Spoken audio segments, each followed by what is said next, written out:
Startuprad.io, your podcast and YouTube blog covering the German startup scene with news, interviews, and live events. Hello and welcome everybody. This is Joe from Startuprad.io, your startup podcast and YouTube blog from Germany, bringing you today, this month in German startups, April 2021. And Chris is, of course, with me again. Hey, how you doing, man? Hello, hi. I'm good. New York is coming back to life. It's a very different feeling from a year ago. I've heard you've been to the cinema already, to a birthday party. What else? Theater, indoor dining, and double vaxxed. It's the way to go. I got mine in a Rite Aid, so it's really between protein shakes and vitamin pills. Sounds pretty promising. I hope I can announce in September news that I got vaccinated. Right now, the European Union, including Germany, does have some problems with getting their hands on enough vaccines. But my mother and my mother-in-law have already been vaccinated. And my wife, since she's working in the food and drinks industry, she's also up for vaccination pretty soon, we hope. Let's get a little bit down to business this month in German startups, April 2020. Welcome to this month in German startups by Startuprad.io in a transatlantic news recording with Chris in New York City and me, Joe, from Frankfurt am Main, Germany. If you haven't done already so, make sure to hit the like and subscribe button down here wherever you're listening to this or watching this. Today, we're wrapping up April 2021 for you. We talk about SPACs, which have been all the rage, but now they get to work. We bring you news about potential SPAC deals, for example, with Solarisbank, Infarm, Lilium, and Volocopter. The first three eyeing a valuation of more than 1 billion. And we also have a gorilla unicorn. Make sure to follow us. Here's the link, linktree.startup.radio. And a little bit of housekeeping here. Stay safe, everyone. As always, Startup Radio is working tirelessly towards our internet radio station. Now, we could onboard Laptop Radio, a Stanford Campus Radio Show covering bleeding-edge technology, as well as a radio-free enterprise based in Virginia. Our friends from IBGR Network have also completed their shows for syndication with our internet radio station called tirelessly.io. Tune into our radio station to learn more. Chris, I'm sure you got some top news there, right? Yes, top news about one of the biggest trends we see right now in the venture capital world or in the startup world, SPACs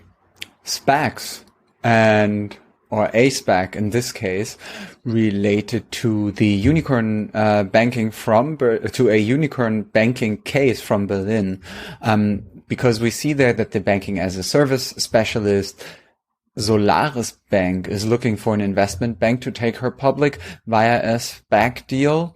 So just the briefest of explanations probably is to say, well, SPACs are like shell companies who are set up by investors and have the purpose of raising money to then invest that money in startups. Would you say that's an okay-ish explanation? Yes, that basically they do all the paperwork to get listed, and then they acquire non-listed companies. Actually, right now, as we're speaking, it appears that the SPAC trend is already bottoming out. And they've been all the rage. Now it goes a little bit down. But you have to see that it's very hard for the SPACs already out there to really find enough quality startups to really acquire and to take public. That is the main issue. The idea itself is not bad, but you just have to find the right companies. And I do believe they're really working hard on this, but not everybody will be able to find them. No. Yeah, so we will see whether it's one of those cases where actually you see a hype and then the hype ebbs, and then you see something developing on a higher plateau than it was before. So we will see. Going back to Solarisbank, they are looking for a valuation beyond 1 billion euros, so around 1.2 billion US dollars right now. They also raised a Series C round in June 2020 with a valuation of 360 million US dollars, so 300 million euros back then, compared to Commerzbank, which is Germany's number two in listed banks, and has a market cap of 7.8 billion US dollars as of April 27th, and 48,000 employees globally as of the end of 2020. And Solaris has 230 employees. So we see that there is a lot of movement, especially related to the company, but still it's also one of those cases where the old world and the new world are really having some interesting comparisons, dynamics, and key metrics if you look at it a bit closer. Another unicorn, another case of the SPACs, is related to farming, and it's also in Berlin. There is the Berlin-based vertical farming startup Infarm. They hired Goldman Sachs to get them listed in a SPAC deal, valuing the company at 1 billion US dollars. The startup so far raised 100 million US dollars from investors like Atomico and Skype founder Zenström. So we will see how their ambitious plans go from here. We have Volocopter, which we had on our show a couple of times already. Still nurturing the idea of air taxis. And they are also looking at fresh capital, also with a SPAC as an option, says the CEO. Some more information about this are in our show notes. Lilium, though, is already there. Also an aviation startup. They are going public through a SPAC deal with an ex-General Motors executive, tripling the valuation of the company to 3.3 billion US dollars. And we have news about you, and About You is a German fashion retailer whom you probably have never heard of, but who is actually pretty successful. They surpassed 1 billion euros in revenue in the financial year of 2020. They stopped a potential merger with Zalando and prepared for their own IPO. They are based in Hamburg. I'd say it's catering more to a younger audience, having brands like Nike, Puma, Levi's, Polo, North Face, Guess, etc., and a rather youngish look on the website aboutyou.de. Back to you. Mm-hmm. We may add that they're online only About You. Guys, I had enough of SPACs for now. Let's say, what would you say about a little bit more top news without SPACs? German Nest competitor Tato is looking for a Nasdaq IPO.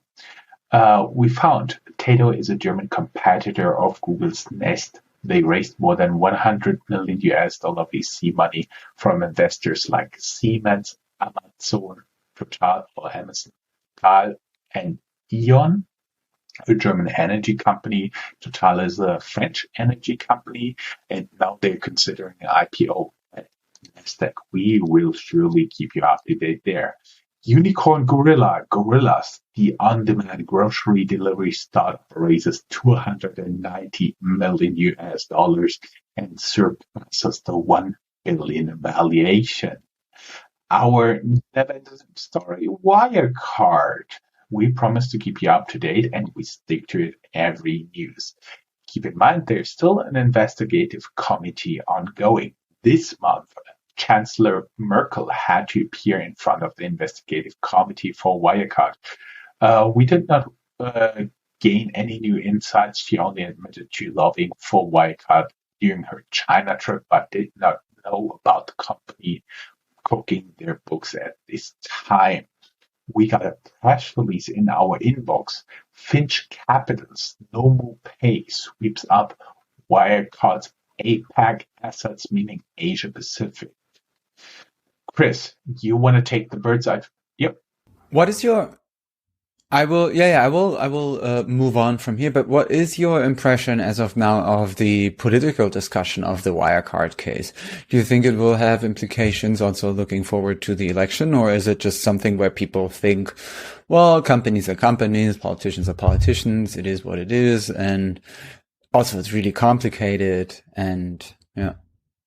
Personal opinion, it will be totally overshadowed by Corona, COVID, the vaccination, the lockdowns, and all that stuff, because it touches way more the lives of normal people than Wirecard, even though after COVID is through and we had our election fall, I do believe it's towards end of September, maybe some new legislation due to Wirecard will be popping up, but there will be most likely something that becomes law next year summer, next year fall, so nothing immediate right now. And I could not see like anyone stepping into, like we call it in Germany, Fettnäpfchen, stepping into any traps during the investor committee from what I've seen so far. Yeah. Okay. Then moving on from the companies and taking a look at the bigger picture, as you said, like the ecosystem. So we already had news in our show that the largest fintechs are raising more money than the others. Now we have confirmation that this held true in 2020 for all German startups as well. So the top 100 tech startups in Germany raised in 2020 more money than the year before, despite COVID and all the discussions. Trends are still stable and strong. Another huge topic of the past couple of weeks, months, years is blockchain. And related to blockchain technology, the German Bundesbank confirms the first successful trades of German government bonds with large international banks on blockchain. So it seems as if the governmental administration players are moving into that market as well, with some probably hesitancy or caution, but it is happening nevertheless. And fintechs in Europe raised 4.4 billion euro, 5.2 billion US dollars, according to Black FinTech. A bit more about this is in the show notes. Moving on to the hubs in Germany, the places of action. I was really smiling. People could not see that when you talked about public entities getting into blockchains.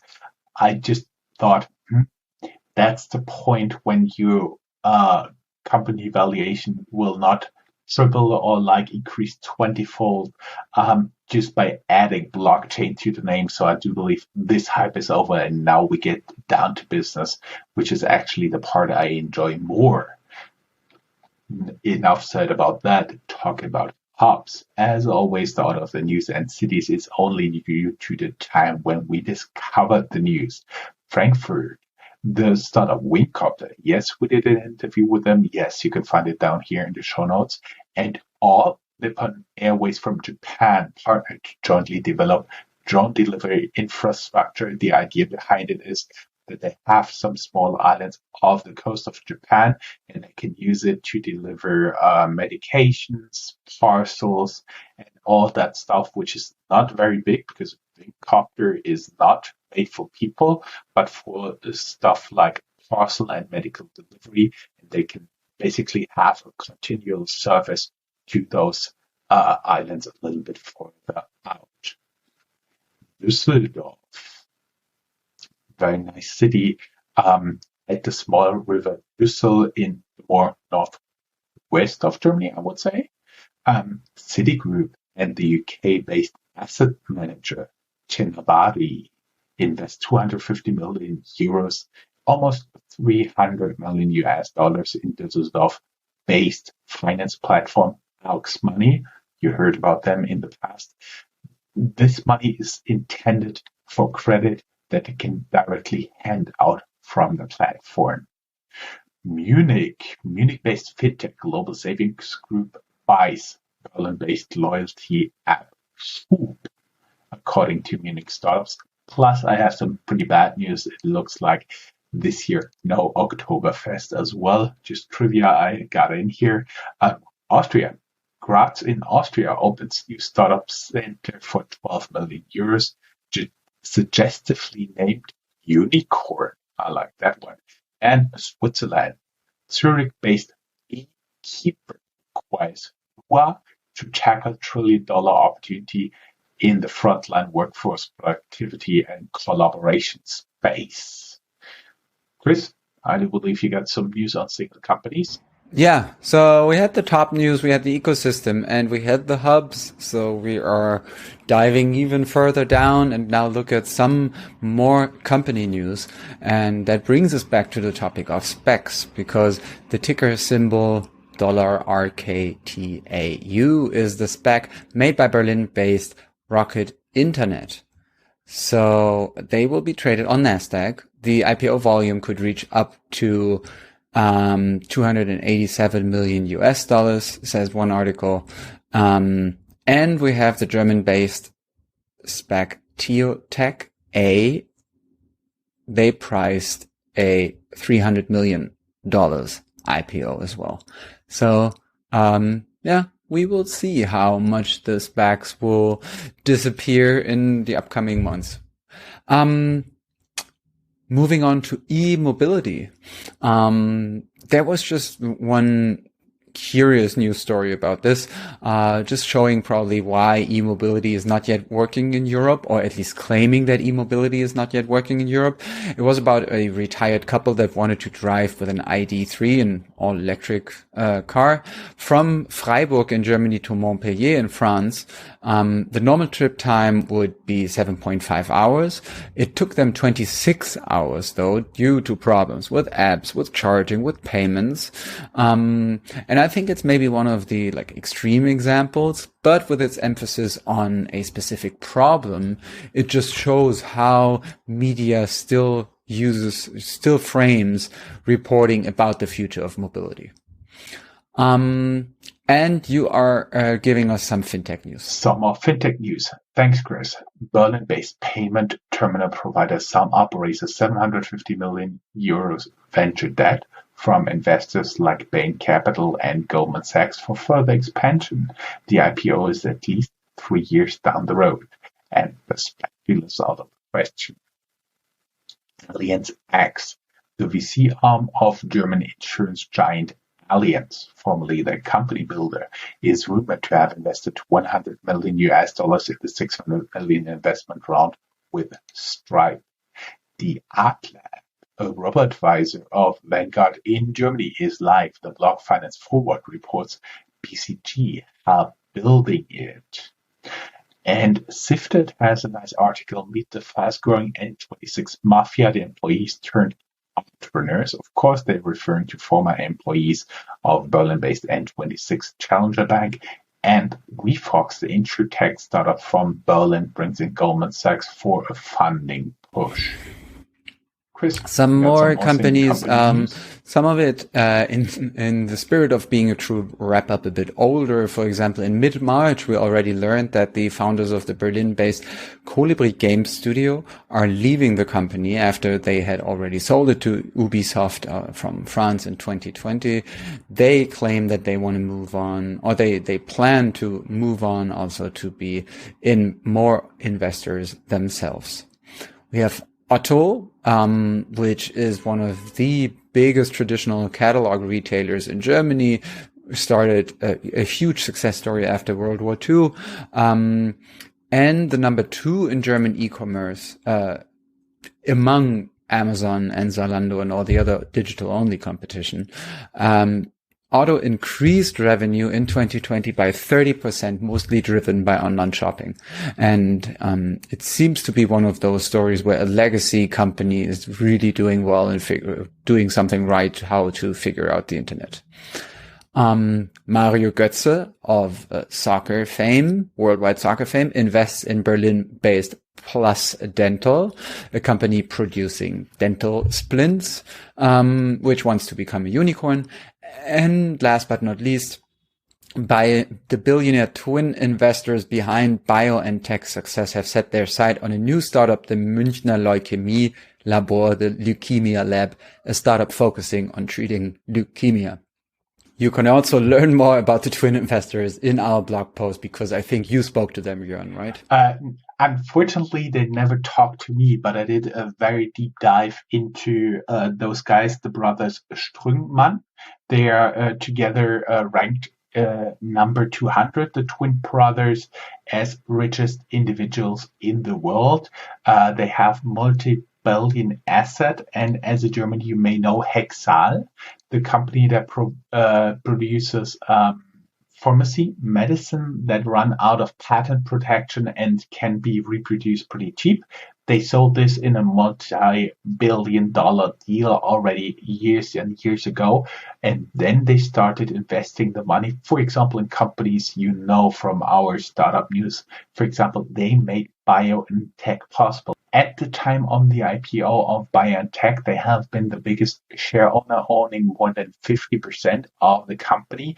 As well, they have been early investors in companies like CureVac and many, many other interesting biotech startups in Germany. That's why we shed some light on them, even though there's not a lot of information available about them at all. And so that is a place where we thought, oh, that would be worth a blog post, even though it took us quite some time to get it together. And last but not least, we have two more news. All other news, ECB, the new digital euro, will be anonymous, says the ECB. And of course, as always, they had on the curve the A16 set marketplace 100 2021 entries in Horowitz and Zoom launches of 100 million Zoom apps investment fund. And of course, as always, go down here in the show notes. There's a link to our blog post where you find all the links, all the news we're referring to, and you can read more. Even though you don't speak German, you can still use the translation of your web browser, and you somehow can figure out what they're talking about. Right, Chris? Yes, sir. Pleasure as always talking to you. And Same. We are once again below 25 minutes. Thank you. You're awesome, man. Bye-bye, Sam. See you. Bye-bye. If you are a professional looking at the European startup scene, Germany is a place you cannot miss. Fortunately for you, there is Startuprad.io, the authority on German startups. This English-only podcast brings you fresh interviews each week. Most likely, you have never heard or read anything on these startups before in English, but you will in the future. Be ahead of the curve and subscribe to Startuprad.io podcast, or check for the Startuprad.io internet radio station. Check your Alexa for the Startuprad.io skill as well.